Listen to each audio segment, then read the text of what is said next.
జగన్మోహన్ రెడ్డి గారి పల్నాడు పర్యటనలో ఒక తెలుగుదేశం పార్టీ కార్యకర్త ఒక ఫ్లకార్డు పట్టుకున్నారు కదా, రఫా రఫా గంగమ్మ జాతరలో పొట్టేళ్ళందరికీ నరుకుతామని.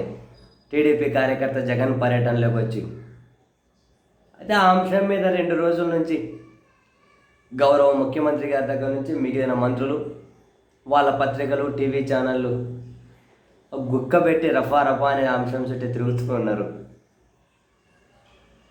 ఆ అంశం చుట్టే నిన్న జగన్మోహన్ రెడ్డి గారి మీడియా సమావేశంలో ఈ అంశాల ప్రస్తావన వచ్చినప్పుడు ఆయన కూడా సెటైరిక్గా, చూడండి చంద్రబాబు గారు ఎంత మోసం చేశారో, తెలుగుదేశం పార్టీ కార్యకర్తలే రపా రపా అంటున్నారు మా కార్యక్రమాలకు వచ్చి అని చెప్పి సెటైరికల్గా స్పందించారు. అంటే టీడీపీ కార్యకర్త ఆయన అని చెప్పేకి. అండ్ అదే సమయంలో అవును అవేవో సినిమా డైలాగులు ఉన్నట్లున్నాయి కదా, పుష్ప 2 డైలాగులు అని చెప్పి ఆయన ఇట్లన్నా తప్పంటారు అట్లన్నా తప్పంటారు అని చెప్పి చాలా హ్యూమరస్గా స్పందించారు దాని మీద. సరే, బై డిఫాల్ట్గా దాన్ని పాలకపక్షం ఆయన జగన్ ఏమనుకుంటేనే భూమి ఆకాశం ఏకం చేస్తారు, ఆయనకు వ్యతిరేక ప్రచారం. ఇంక ఇట్లేదో సినిమా డైలాగులు అట్లా ఇట్లా అన్నారు అంటే ఊరుకుంటారా? 2 రోజుల నుంచి విపరీతంగా ఆయన మీద విరుచుకుపడుతూ ఉన్నారు. సరే, అందరూ విరుచుకుపడ్డారు ముఖ్యమంత్రి గారి నుంచి కింద వరకు. ఇంక మధ్యలో డిప్యూటీ చీఫ్ మినిస్టర్ గారు రాకపోతే ఏమందంగా ఉంటుంది. సో డిప్యూటీ చీఫ్ మినిస్టర్ గారు కూడా వచ్చారు, ఆంధ్రప్రదేశ్ డీసీఎం గారు. నేను చాలా రోజులు సార్ కనిపించక సినిమా షూటింగుల్లో ఉన్నారట. బహుశా కాసింత గ్యాప్ వచ్చినట్లుంది. అండ్ గ్యాప్ తీసుకుంటారులేండి, ప్రధాని గారు వస్తూ ఉన్నారు కదా విశాఖకు. సో బహుశా కార్యక్రమం కోసం షూటింగ్ గ్యాప్ ఉందేమో తెలియదు. కానీ ఇప్పుడు జగన్మోహన్ రెడ్డి గారి వ్యాఖ్యల మీద డిప్యూటీ చీఫ్ మినిస్టర్ గారు స్పందించారు.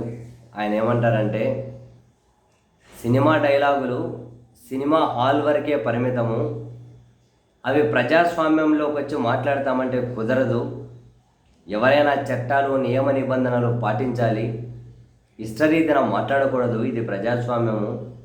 సినిమా డైలాగులు సినిమా హాల్ వరకే పరిమితము, అప్రజాస్వామికంగా ఉండకూడదు, ఎవరు అలా మాట్లాడకూడదు. ఇటువంటి అసాంఘిక శక్తుల పట్ల ప్రజలు ఒక కన్నేసి ఉంచాలి. ఇలాంటి అసాంఘిక శక్తులను కూటమి ప్రభుత్వం చూస్తూ ఉపేక్షించదు. ప్రజాస్వామ్యం, చట్టం, నియమ నిబంధనలు ఉంటాయి. సినిమా డైలాగులు థియేటర్లో బాగుంటాయంట, కానీ ప్రజాస్వామ్యంలోకి వచ్చి అటువంటివి మాట్లాడితే కుదరదు అంటూ ఉన్నారు. మీకు ఇంతకుముందు ఏమైనా డైలాగులు గుర్తొస్తున్నాయా? రండ్రా నా పొడకల్లారా, ఒక్కొక్కరిని పీక పిసికి చంపేస్తా, మీరెంత మీ బతుకులెంతరా నా పొడకల్లారా, గరాలు తెచ్చుకుంటారా, గడ్డపార్లు తెచ్చుకుంటారా, రండ్రా కలబడదాం, గొంతు మీద కాలు పెట్టి తొక్కి భూమిలో పాతేస్తానా పొడకల్లారా, గబ్బర్ సింగ్ సినిమాలో కొట్టినట్లు ఈడ్చకపోయి కొడతాం మిమ్మల్ని ఒక్కొక్కని నా పొడకల్లారా, గుడ్డలు ఊడదీసి జీపు కట్టేసి తీసుకెళ్తానా పొడకల్లారా. ఇవి అని గుర్తొస్తున్నాయా మీకు? అది గుర్తొస్తే మీ తప్పు కాదులేండి. ఇవన్నీ మాట్లాడిన ఈసారే ప్రజాస్వామ్యం గురించి, సినిమా డైలాగుల గురించి ఎట్లా మాట్లాడాలని ఇప్పుడు చెబుతూ ఉన్నారు. కారు ముందర దాని మీద ఎక్కి కూర్చొని జుట్టు ఇట్లా ఇట్లా అనుకుంటూ పోయి కారు ముందర దాని మీద కూర్చొని ఇట్లా సినిమా స్టైల్లో పోయినటువంటి ఈసారు సినిమా డైలాగుల గురించి, ప్రజాస్వామ్యం గురించి, నియమ నిబంధనల గురించి, చట్టాల గురించి, ఎలా మాట్లాడాలి అన్న దాని గురించి నిజంగానే కాలం ఎంత విచిత్రమైనదబ్బా.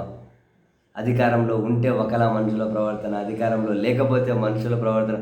అరే కాసింత అంతో ఇంతో ప్రవర్తనలో మార్పు ఉంటుందేమో, కానీ ఈ స్థాయిలో నా మాస్టరు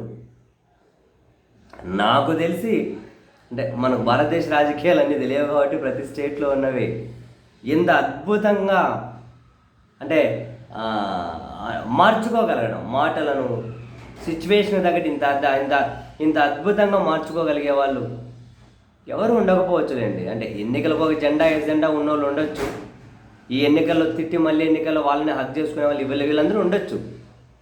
కానీ తన మాట తీరునగానే ఇంతగానో చేంజ్ చేసుకొని, అది కూడా చాలా కాన్ఫిడెంట్గా వినేవాళ్ళు, అరే నిజమే కదా అని చెప్పి చాలా నిజాయితీగా ఉన్నారేమో అని చెప్పి ఫీల్ అయ్యే విధంగా మాట్లాడతారు చూడండి. It's an art master, it's an art. అందరికీ పాసిబుల్ కాదు నాకు తెలిసి. ఇట్స్ అన్ ఆర్ట్ అబ్బా, సీరియస్లీ.